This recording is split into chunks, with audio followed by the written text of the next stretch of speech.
Hi friends, तो स्वागत है आपके अपने YouTube channel study with Maroof sir पे। दोस्तों हम लोग आज जो है 50 इंपॉर्टेंट क्वेश्चन का फिर से डिस्कशन करने वाले हैं। इससे पहले जो है सेट 15 तक डिस्कशन हो चुका है। यदि आप चैनल पे नए हैं तो चैनल को पहले सब्सक्राइब कर लें और शेष 15 वीडियो जो आपका छूट गया है वो आप चैनल को विजिट करके देख सकते हैं, लिंक आपको डिस्क्रिप्शन में मिल जाएगा। तो चलिए हम लोग शुरू करते हैं। आज पहला क्वेश्चन आपका, the fracture Himalaya India Tibet China 1949-62 पुस्तक के लेखक कौन है? तो इसका आंसर आपका ऑप्शन है निरुपमा राय है। उसके बाद है कुल्लू घाटी किसके मध्य स्थित है? तो कुल्लू घाटी जो है धौलाधर और पीर पंजाल के मध्य स्थित है। आगे देखते हैं। आगे है, दिए गए प्रश्नों का सही मिलान करें। एक तरफ पतन है, दूसरी तरफ आपको राज्य है। कौन सा पतन किस राज्य में, ये आपको बताना है। पहला है आपका भटकल। भटकल कहाँ? आपका कर्नाटक में, यानी ए का 3 हो जाएगा। एलेप्पी कहाँ है? केरल में है। उसके बाद काकीनाडा। काकीनाडा आपका कहाँ पर है? आंध्र प्रदेश। और तूतीकोरिन कहाँ है? तमिलनाडु में है। तो ऐसा आंसर आपका जो है क्या है? ऑप्शन सी में है। आगे देखते हैं। कपास के उत्पादन के लिए सबसे उपयुक्त मिट्टी कौन सी मानी जाती है? कपास के उत्पादन के लिए सबसे उपयुक्त मिट्टी काली मिट्टी होती है।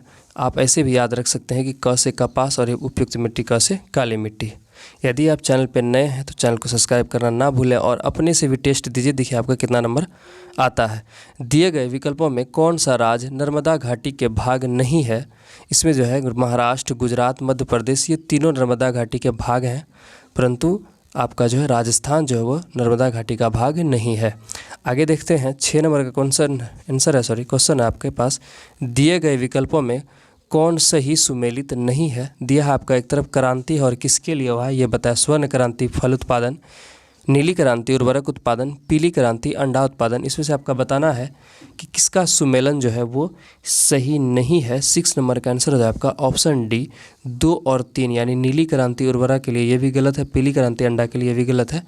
सिर्फ एक ही सही है, वो कौन है? स्वर्ण क्रांति किसके लिए था? फल के लिए था। आगे देखते हैं। आगे है, भारत में कृषि को प्रभावित करने वाला मौसम का सबसे महत्वपूर्ण तत्व है जो कि कृषि को प्रभावित करता है। तो 7 नंबर का आंसर आपका ऑप्शन बी वृष्टि। पृथ्वी के उद्गम की नेबुलर परिकल्पना किसने दी थी? तो 8 नंबर का आंसर है आपका ऑप्शन बी इमैनुअल कांट। इसको याद रखिएगा कि पृथ्वी के उद्गम की नेबुलर परिकल्पना किसने दी थी? इमैनुअल कांट ने। आगे देखते हैं। आगे है, निम्नलिखित विकल्पों में किसका मिलान सही नहीं है? पहले दिया, एक तरफ दिया है कि राष्ट्रीय उद्यान और दूसरी तरफ राज्य में आपको बताना है किसका सुमेलन सही नहीं है। पहला है काजीरंगा राष्ट्रीय उद्यान असम, ये भी सही है। घाना पक्षी बिहार राजस्थान, ये सही है। कान्हा राष्ट्रीय उद्यान, कान्हा भी कहाँ है आपका? मध्य प्रदेश, ये सही है। आगे लास्ट है क्या? दुधवा राष्ट्रीय उद्यान। दुधवा राष्ट्रीय उद्यान छत्तीसगढ़, ये क्या है? गलत है।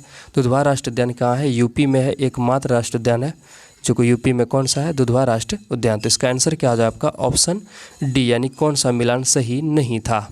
आगे देखते हैं। रामसर सम्मेलन संबंधित है, तो रामसर सम्मेलन किससे संबंधित है ये आपको बताना है। तो रामसर सम्मेलन जो है वो आर्द्र भूमि से सम्मिलित है और रामसर कन्वेंशन जो कब हुआ था? 2 फरवरी 1971 यानी 1971 में हुआ था। उसका सम्मेलन ये भी कहाँ पर हुआ था? ईरान में हुआ था। भारत में अभी कुल 75 क्या है? रामसर स्थल है। और उसके बाद हर 2 फरवरी को, यानी हर साल 2 फरवरी को विश्व आर्द्र दिवस यानी कि रामसर डे मनाते हैं हम लोग 2 फरवरी को। आगे देखते हैं। आगे है, दिए गए विकल्पों में कौन वैश्विक तापन के लिए उत्तरदायी नहीं है? इसमें आपको बताना है कि वैश्विक ताप के लिए कौन उत्तरदायी नहीं है। तो आर्गन गैस जो है वो वैश्विक ताप के लिए उत्तरदायी नहीं है। बाकी जलवाष्प, मीथेन, ये सब क्या है। आगे देखते हैं। 11 नंबर का आंसर था आपका ऑप्शन ए। आगे है, यदि किसी वस्तु की मांग ऋणात्मक आय लोच है और धनात्मक मूल्य लोच है तो वस्तु किस प्रकार की है? तो 12 नंबर का आंसर आपका ऑप्शन सी वस्तु जो है निम्न स्तरीय वस्तु है। आगे देखते हैं। आगे है, किसी देश के राष्ट्रीय आय का निर्धारण करने के लिए निम्न में से कौन सी पद्धति प्रयोग में नहीं लाई जा सकती है? इसका इंपॉर्टेंट याद रखिएगा, नहीं लाई जा सकती है। तो 13 नंबर का आंसर है आपका ऑप्शन ए निवेश पद्धति को है उपयोग में नहीं ला सकते हैं राष्ट्रीय आय की गणना करने के लिए। आगे देखते हैं। आगे है, दिए गए विकल्पों में किस पंचवर्षीय योजना की अवधि 4 वर्ष की थी? तो 14 नंबर का आंसर है आपका ऑप्शन सी 5वीं पंचवर्षीय योजना जो था वो कितना वर्ष का था? 4 वर्ष का था। इसको याद रखिएगा। आगे देखते हैं। और योजना अवकाश कब हुआ था ये आपको कमेंट सेक्शन में आके बताना है।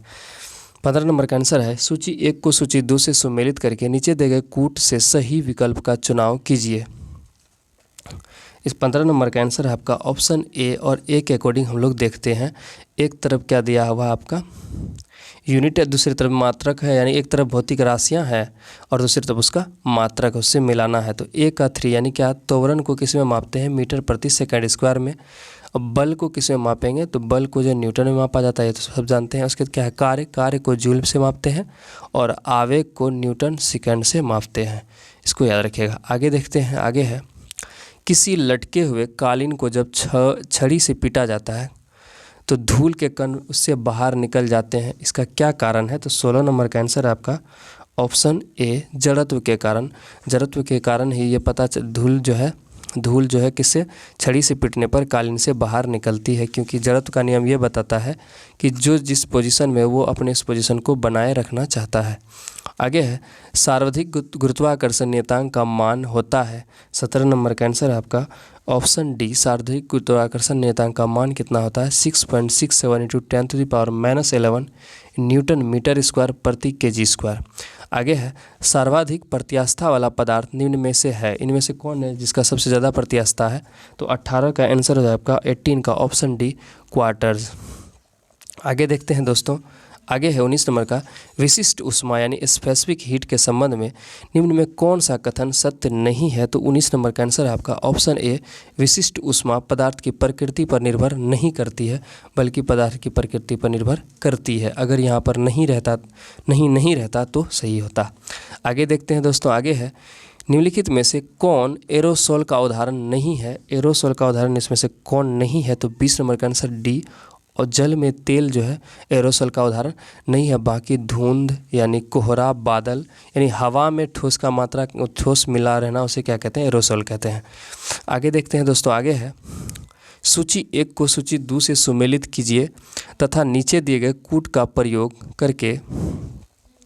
प्रयोग करके सही उत्तर चुनिए। तो 21 नंबर का आंसर है आपका ऑप्शन डी, और डी के अकॉर्डिंग हम लोग चलते हैं।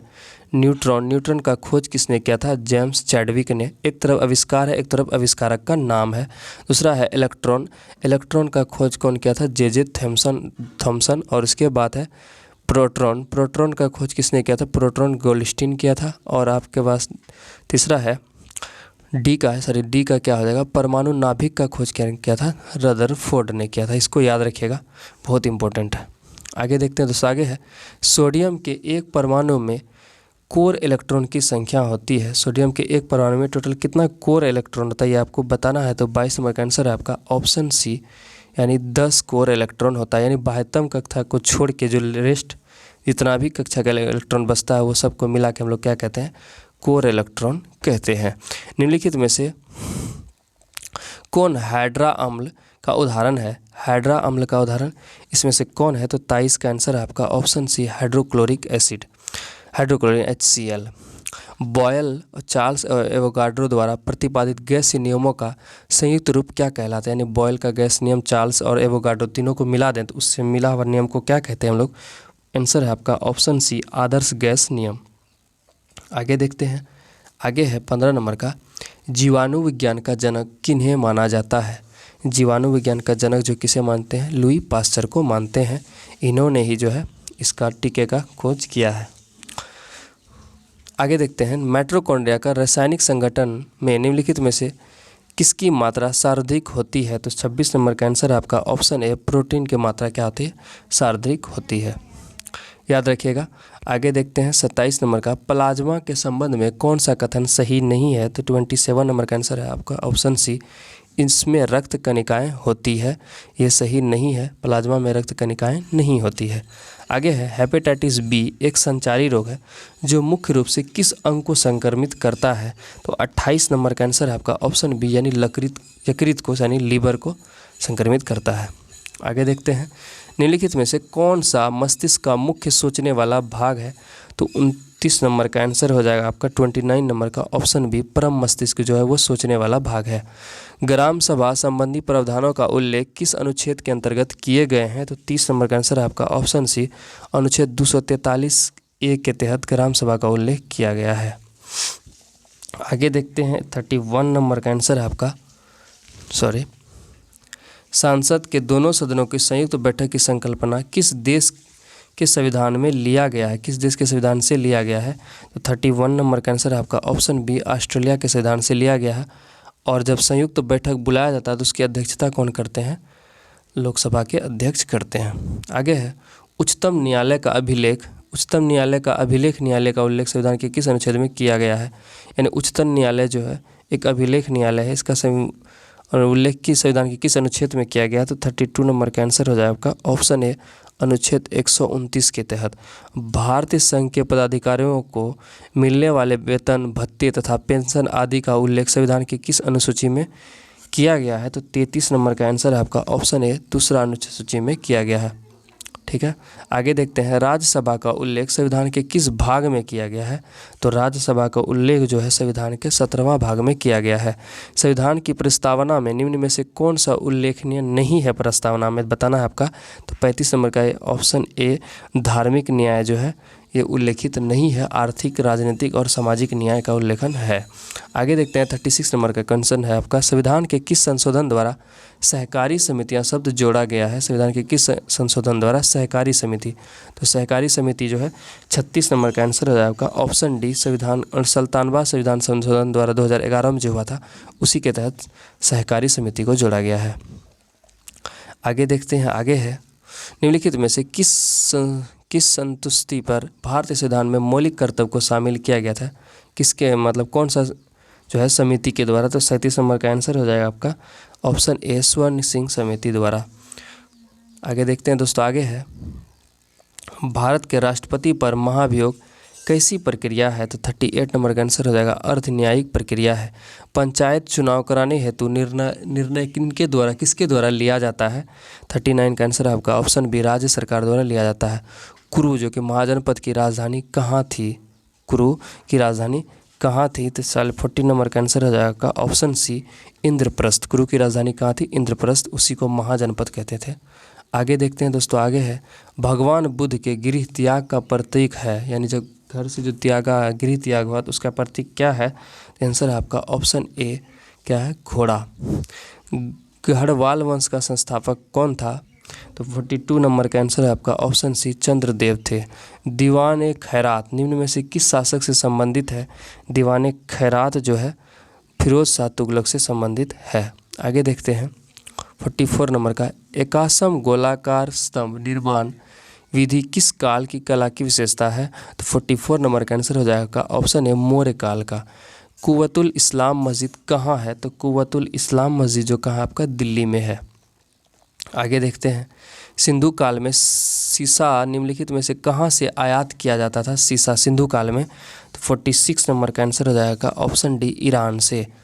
आगे देखते हैं, आगे है सूची 1 को सूची 2 से सुमेलित कीजिए। 47 नंबर का आंसर है आपका ऑप्शन ए, और ए के अकॉर्डिंग हम लोग चलते हैं। शिशु प्रतिबद्ध वेलेजली लगाया है। सती प्रथा विलियम बेंटिक राजा राम मोहन राय के कहने पर। उसके बाद दास प्रथा लॉर्ड एलन बरो। और हिंदू विधवा पुनर्विवाह जो हिंदू विधवा पुनर्विवाह जो है कौन किया है? लॉर्ड कैनिंग ने। ये याद रखिएगा, बहुत इंपॉर्टेंट क्वेश्चन, इसमें अपने आप में 4 और क्वेश्चन है इसमें। आगे देखते हैं, आगे है भारत राष्ट्र कांग्रेस के प्रथम मुस्लिम अध्यक्ष कौन थे? प्रथम मुस्लिम अध्यक्ष कौन थे आपका? बदरुद्दीन तैयब जी। 48 नंबर का आंसर हो जाएगा ऑप्शन डी, पूना सार्वजनिक सभा के संस्थापक निम्न में से कौन थे? पूना सार्वजनिक सभा का इसका आंसर हो जाएगा ऑप्शन सी, एमजी रनाड़े।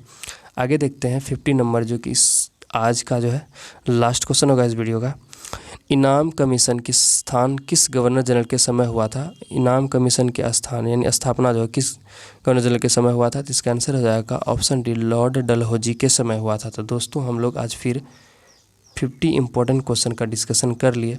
यदि आप चैनल पर नए हैं तो चैनल को सब्सक्राइब कर लें और अपने दोस्तों के साथ शेयर करें और वीडियो को लाइक करना ना भूलें। तो मिलते हैं हम लोग नेक्स्ट वीडियो में। यदि आप 68 बीपीएससी का तैयारी करते हैं, किसी भी एग्ज़ाम का तैयारी करते हैं, तो ये आपके लिए जीके का एक इम्पोर्टेंट क्वेश्चन साबित होने वाला है। प्रीवियस ईयर उठा के आप देख सकते हैं। तो मिलते हैं हम लोग नेक्स्ट वीडियो में, तब तक के लिए धन्यवाद।